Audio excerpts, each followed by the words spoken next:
The state of the 2024 presidential race really shook up last week when President Joe Biden stepped down from the race, endorsed Vice President Kamala Harris a few seconds later, and now here we are a week later.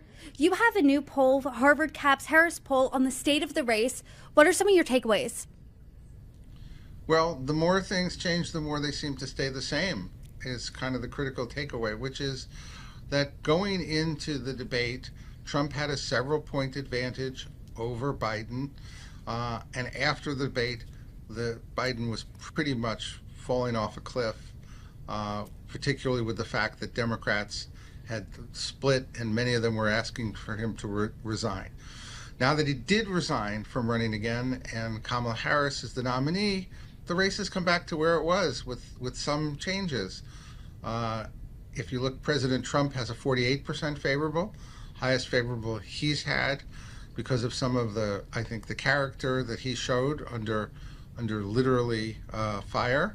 And Kamala Harris's image is totally different from what it was. She used to have a 38-52 unfavorable, and now all of a sudden it's 47-47 favorable out of the blue. A dramatic change in a week now that she's the nominee, and Democrats are cheering that they have a new nominee who could possibly take down Donald Trump.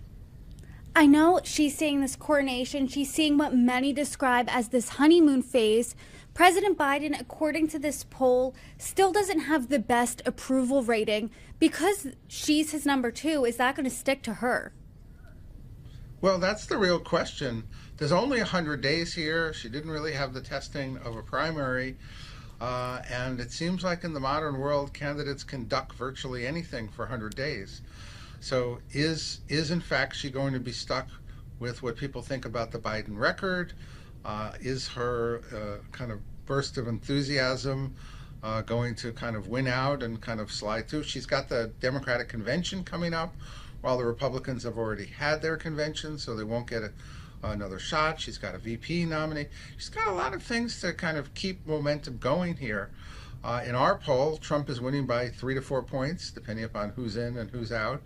But that means it's a relatively close race.